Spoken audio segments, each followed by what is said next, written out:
Hey listeners, if you like this podcast, check out our other show, The Dinner Table.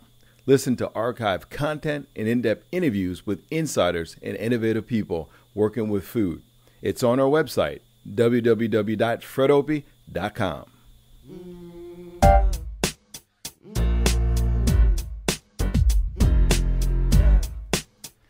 Welcome to The Study Table, a conversation about student athletes with players, coaches, parents, and insiders. I'm your host, Fred Opie, a former Division I athlete and a college professor today.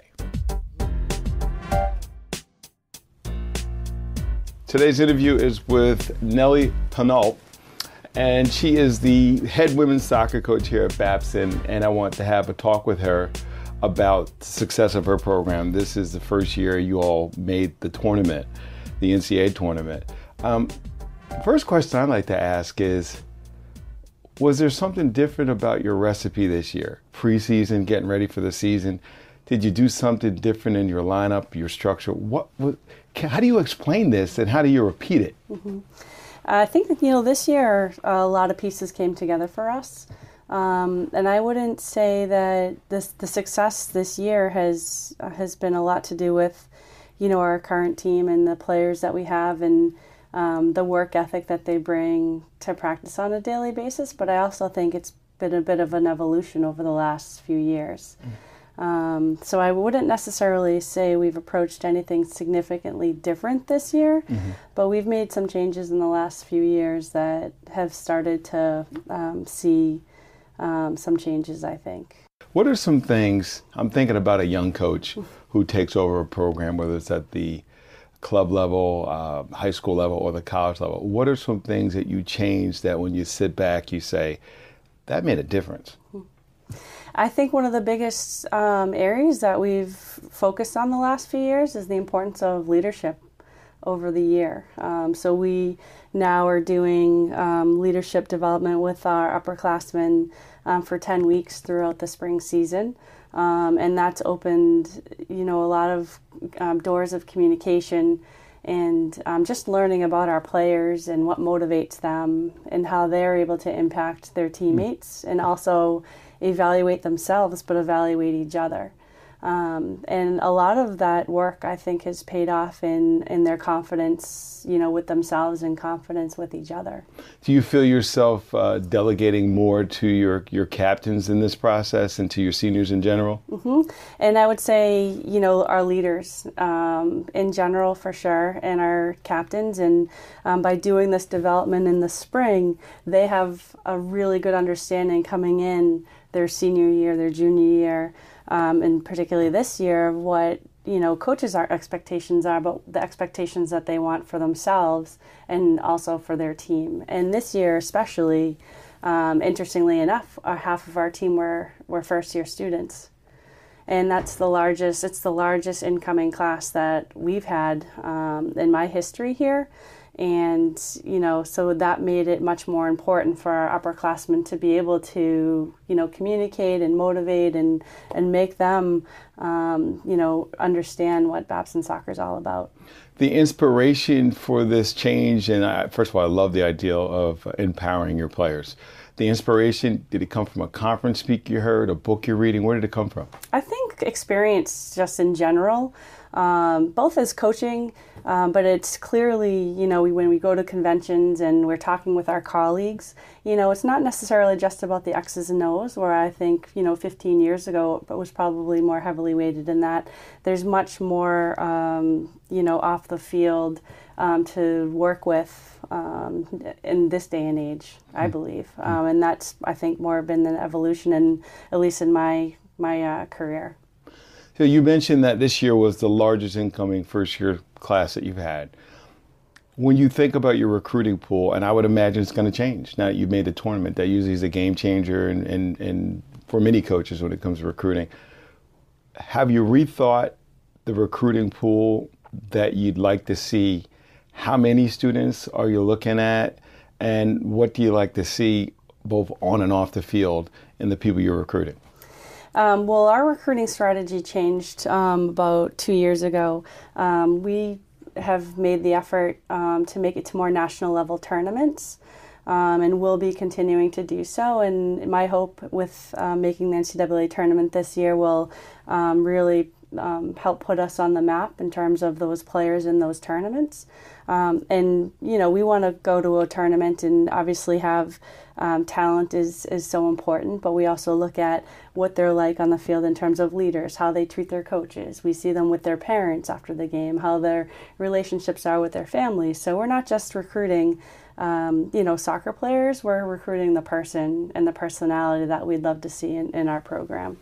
So these national showcases that you're going to look at players at, are these related to soccer players in their high school, or is it club venues? So we're primarily recruiting in the club level.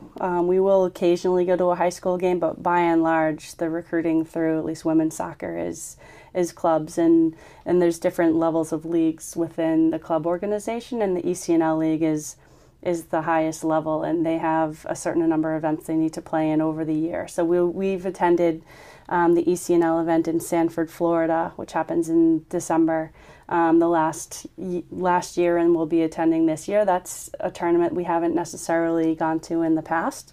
And then we also have, a national event that's happening in Disney as well, down in Florida. But we started recruiting this weekend locally.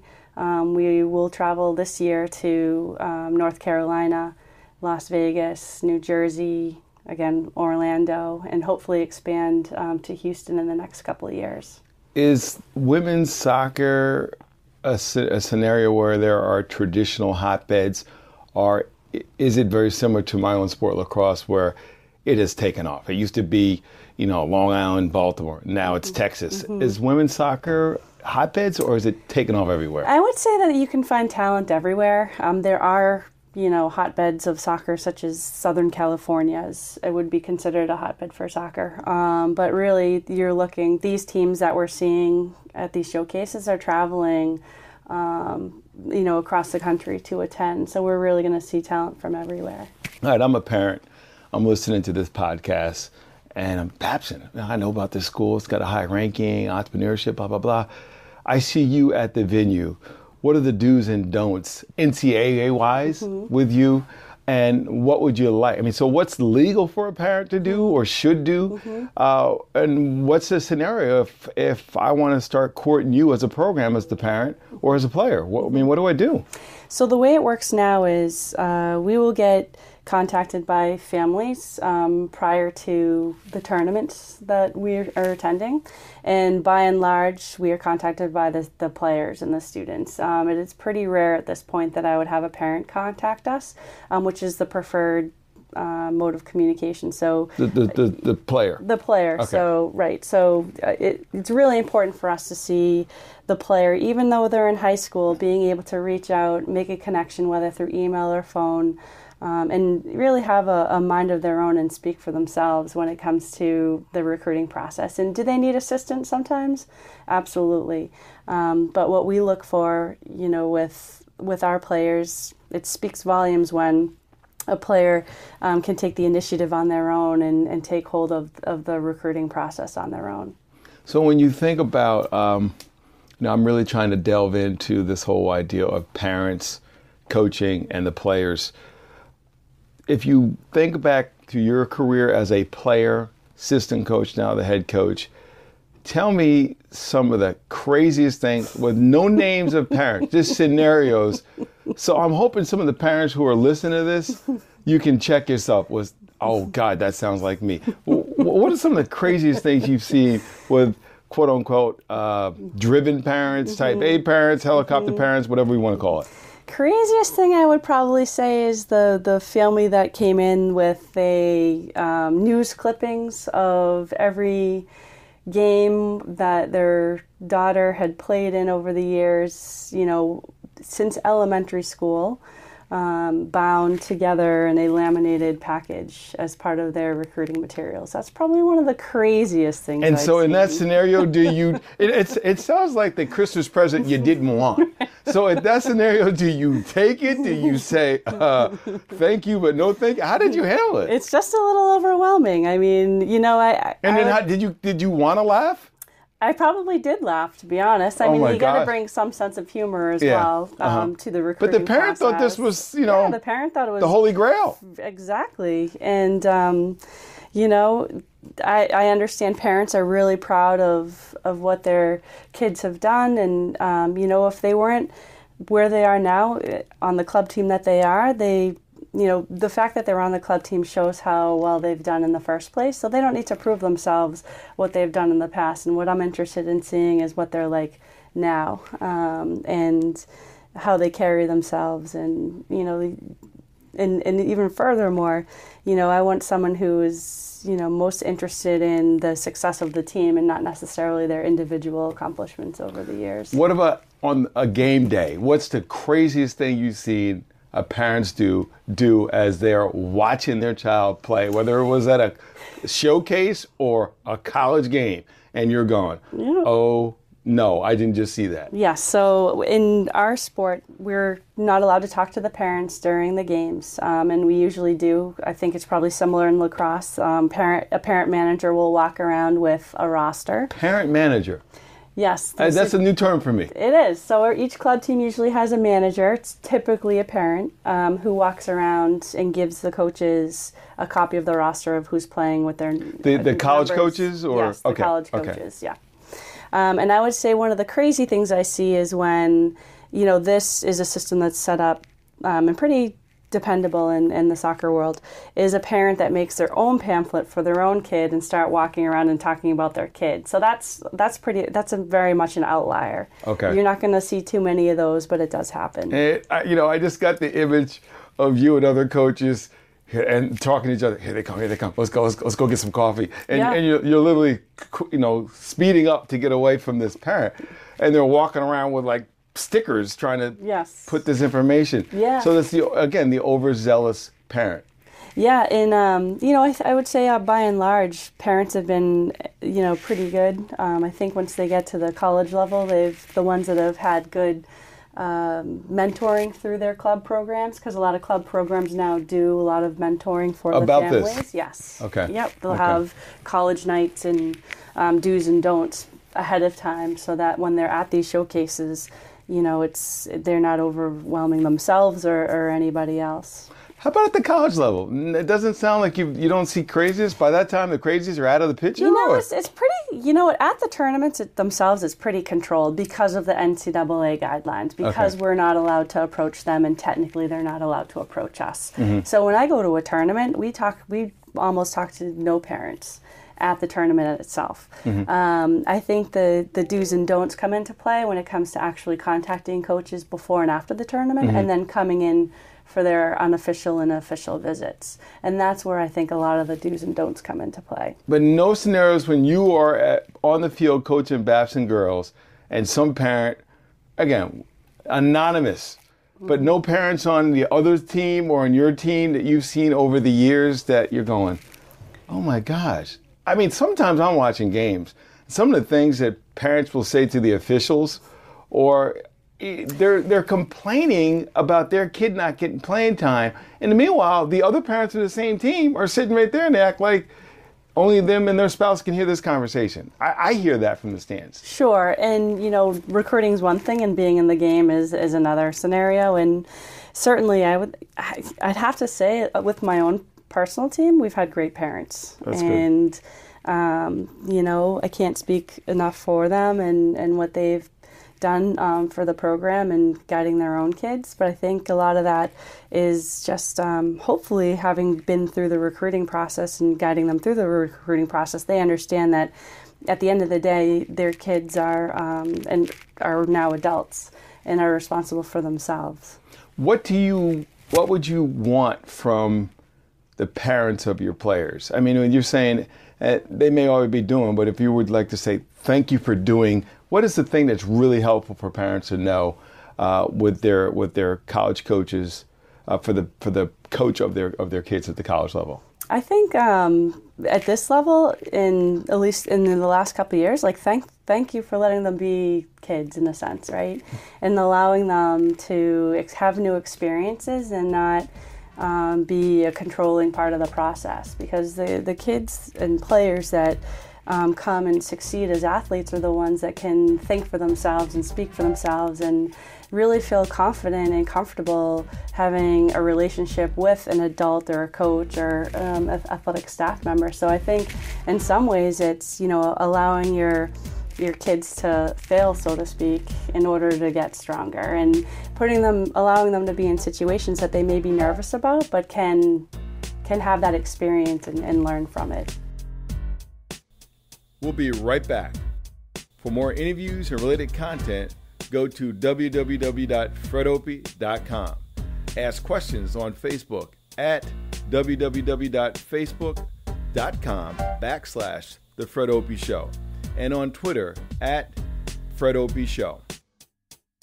For information about advertising on the show, please email us at fdopie@gmail.com. That's fdopie@gmail.com. Now back to the show. What has been the most common challenge that you have to walk, particularly your new players, with when they come into the program? What's the biggest adjustment on the field or in the classroom that your coaches, kids are coming up to you and you got to help them work through the situation? Let me think about that one for a second. I would say the biggest thing for me is probably just the difference in what their experiences have been in with youth sports growing up. So it's much different than when we were younger. And so as a coach, you need to be adaptable to understanding that kids have had different upbringings than yourself. An example of that is, these club teams, they may only play games and not practice. So they may have one practice a week and play 3 games over a weekend. And, so they're doing playing a lot of soccer, but they're not necessarily practicing a ton. And for us, one of the biggest challenges is getting our players to understand the importance of a hard, focused practice on a daily basis. That's probably the one thing, biggest thing that I would see that's changed a little bit throughout the years. Because my understanding with a lot of the club teams, you're signing a contract where you're not going to play in high school. Well, you may not be playing every day. Some of the top level ones do not prefer them to play in high school. What do you think about that? I think they should play in high school. I think there's a lot of value to it. And, another trend is that they're playing year round. So they're playing soccer or lacrosse, or they're, just playing that sport year round. So we're seeing a lot of injuries that are overuse, a lot more ACLs. So ACLs was probably about 10 years ago. We see a lot more hips. Really? Yeah, in the last couple of years. Huh. To the point of hip replacements? We've had 4 players on our team have hip surgery. Wow. 1 replacement, but that was genetic. 3 that came in from their high school career with it.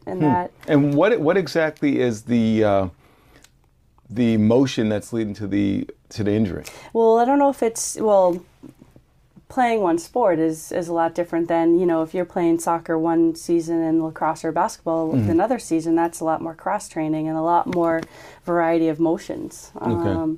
And that's just a theory. It's not necessarily something that's proven, but that's, another one of the areas that we see happening in the last 3 or 4 years. Interesting. Are you doing? And they're playing on turf more too. So. Oh, yeah. On the field, I can remember I transferred from Herkimer County Community College to Syracuse, and the jump as far as the game, it took me about a year to adjust. It really wasn't until my senior year. My first year was I think it was a flop. The best way to describe it was a flop. And then my senior year, I caught on. The speed of the game was what was hardest for me, physicality, but the speed. Do you see the players coming in from these really successful club programs? Are they having that same problem I had? It's funny that you say that, because I was literally just talking about this yesterday with a recruit and her family. And I would see, similar to you, the biggest jump for all of our first years and even some of our sophomores is that speed of play. And it is a big jump, and it's something that just doesn't come overnight. it comes through, putting yourselves under pressure in practice and then the experience in games. And I would say that is probably the biggest jump that we see, a challenge for our players. And the players that have played at the very highest national level have seen more competition. But if they're not playing at that level, they may have seen glimpses throughout their career. But this is now a consistency with speed of play and physicality. What is the conditioning drill that defines Babson women's soccer? At Syracuse, we called it suicides, where it was, straining line back, midfield line, far end line. If I think about it too long, I start getting tired. What's the drill that defines your program? I would say that the alums and our current team would say supersets is... Describe it for me, supersets. So supersets, it's a series of a full-length field sprint, and then you jog back in 30 seconds, and then it's 40-yard shuttles. And you have to do that all within a time constraint, and you have to do it 5 times. Wow. So it's a challenging... but it's real game-like. It is. It is real game-like. It's a challenging fitness test, but I think it's also something that it pushes them to be better than they are. And I would say over the last few years, everybody's done it together the first time. And so if you don't do it in a certain time, you got to go again. You got to go again. Well, not that day, but on a different day for sure. And that fitness test came in with our former head coach who played at UNC and did it there. Okay. And so it's stuck with our alums, and now it's almost like a rite of passage during preseason. I like that. I like the rite of passage. You have children? I have one. Yeah. Well, how old? She is 2.5. Okay. Let's fast forward, and she's high school freshman, sophomore. Who would you want your daughter to play for? Now, and in this scenario, it could be any sport. It doesn't have to be soccer, so you're not giving your firstborn off to the competitor. But when you think about coaches that you've watched and you've observed, who would you want your daughter to play for and why? That's a great question. I would say there's a few people I'd probably want her to play for.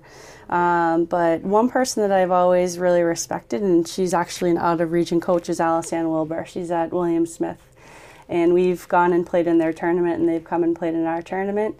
And, she really cares about her players, and it shows through her interactions on the bench. And, for her, I think she's had success with her team and on the field, and she also has her own family. And I think that speaks volumes for being able to accomplish both, in your family life and on the field. I was sitting on a van, a team van. We're going to go out to dinner. This is the 1990 U.S. national team. We're in Perth, Australia. And we're sitting on the van, and there's guys from the top programs in the country. And somehow we got on to discussion of our college coaches. And I was amazed at how many people had these terrible things to say about their coaches. And I had a great experience with my coach. And it was because he had balance to the point where other coaches criticized him, didn't think he took the game well enough. Obviously, we played 2 national championships, and they've won many. But I had a great time playing for the guy. And all these other people who had won national championships or come close were complaining. What would your players say about you 5 years after they play? What would you like them to say? Well, I now have the luxury of having, alums that are 5 years out. And I would hope that they would say, similar to what I had said before, that I truly cared about my players and, push them to be their best. And ultimately, we're here, to coach the game, but we're also here to develop relationships and develop people and help people through, the process of college. I mean, it's a great time of your life. College is a great time of your life. And I would hope that they can look back and say that was a really great decision for them to come to Babson and how much they got out of their experience. The famous UCLA basketball coach, John Wooden, Have you? I don't know if you read any of I his have. stuff. I love John Wooden. You know, one of the things I have my children doing these devotional books based on him, on his pyramid of success, and he gives each one of his pyramids. And by the way, if you're listening, read some John Wooden, some great stuff. I actually have, and I've read more of his books probably than any other. Well, it coach explains your success then. Yeah, and I'm big on mentoring, and so I really appreciate. You know, so Wooden says, and I took this on as a youth coach myself, he said he never emphasized winning games with his players. He emphasized best effort. What do you think about that? I've said that to a couple coaches, and they said, what do you mean winning's not important? I said, it's best effort. They looked at me like I was crazy. What are your thoughts on that? So it's funny you say that. So Meredith, our assistant coach, and I have, along with doing the leadership off of the field, have also really tried this year to focus on the process. And, you know, we've moved away from, you know, looking at outcomes as winning. And our outcomes have been much smaller in scale, personal goals, small team goals. And our focus has been about, you know, do the work, do things correctly, you know, within the game, and be organized as a team, and the outcomes that you want will come. So I'm right on board with that. And, you know, again, you know, if you focus on, you know, the NEWMAC championship or the NCAAs, then you're getting ahead of yourself, right? You need to do the work in the process and really focus on the day-to-day that's going to make you successful. I mean, I think, you know, as an author, you can't sit down and say, I'm going to write a Pulitzer Prize winner. No, you write a good book. Right. And the outcome will be some awards, but you don't write the book for that. So I am so glad to hear that that's a message that you aspire to, and that you're training your staff and working with your players. I think that, you know, the message, the idea that we won the game doesn't mean that we played well. And I don't think people necessarily understand that. You know, I can have a team, and I've had teams where we didn't win the game, but they played really well. And I've had to convince parents, you know, when they get in the car, don't give them a hard time. They did a great job. That it's you know, there's a saying that they say through, you know, they have different themes for Fellowship of Christian Athletes at their camps. And one year the theme was life is more than winning. And I guess that's, to me, the message, that it's not just about winner take all. And I think, unfortunately, we live in a culture and society where that has been the emphasis, to the point where character, integrity, and other important things are not being shared with people. And I think that there's hopefully there's more of a focus on that, you know, full package and the broader experience. And you know, winning will come with if you put all the other elements together. And so for us, you know, it's not just about, it's everything. It's, you know, how we conduct practices. It's how we conduct our recruiting. It's, you know, being able to travel as a team and have opportunities to bond as a team. And so I feel really proud of, you know, being able to provide resources and opportunities for these players that they may not otherwise have had. Now, a question just came up that I'm thinking, because it's an issue with me in the classroom, is technology. You know, I'm sitting there teaching, and I see these eyes begin to glaze on this little small object in their hand, and I see the hands start, you know, fingers moving like a woodpecker on steroids. What's your policy with technology when you're traveling, when you're in the locker room, when you're out to dinner and the meal? Do you have a technology policy? So we do, and there, I would say, not necessarily policies, but, you know, guidelines. And, you know, coming from a college experience where I did not have a cell phone, and I probably called home maybe once a week, that's where the adaptability, I think, is really important as a coach, because, you know, these players have grown up in a technology-centric society. And so we do, you know, have policies where, you know, once we're half an hour from our game venue, phones off.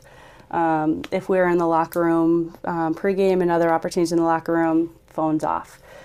Is there a little anxiety that comes with that? I think so. I think some of this has become the security blanket of 2015. Right, and even when we were at the NCAA's, we had the team dinner, and I had them leave their phones on the bus. And oh my God! Some people would have seen the eyes. Some people freaking out. Freaking out. Wow. But it's so important to understand that the face-to-face interaction with just the person that you're next to is so valuable, and technology. They can't see it, but technology is such a distraction. As many values as it brings as well. I'm hoping that, again, some parents and coaches that hear this will think about it. I like those guidelines. I think they're great. I am not a professor who does not allow technology in the classroom, but I have to come up with all kinds of strategy. If I see you looking at the thing too much, I just keep lecturing and walk right over near you, and it has the great ability to get you to turn and focus on me. Or now it's my time to say, John, so what do you think? And when I get the I think John gets the message that you need to focus in. At the same time, I am aware that students, so a lot of our students are running businesses, and there may be a person, a client that's trying to get a hold of them. I just tell my students, if you have something like that, just tell me before class that you're expecting something, or a loved one at home is ill and you might need to check on them. I get it. I'm a human being. Just tell me that so I know that I don't think that you're checking out on my class. So I think you're right. We can't just shut them down, but at the same time, to see two students or two players walking onto the field, both of them got their device, they're not talking to each other, you're going. Sure, yeah. But I feel like that's been a long time coming. As cell phones have become popular, and I'm not popular, but everyone has them, and it's just, again, it's just the way the world is, and we just need to be able to, I think, make sure this generation understands the value of life without technology. Coach, before we sign off, anything else you would want to say to a prospective student athlete who hears the podcast? I would just say that for any prospective student athlete that looks here, Babson's a great school in itself, has a world-renowned academic program that has, notoriety nationally and internationally, and, now, for soccer, it's such a valuable experience to be able to come and get a great quality degree and a quality soccer experience at the same time, while also taking advantage of other things that you love while at Babson. Thank you. Great interview. Well, thank you. To check out our podcast archive, suggest show topics, and advertise on the show, and to book me as a guest and or speaker, visit our website, www.fredopie.com. That's www.fredopie.com. Thanks for listening, and be good.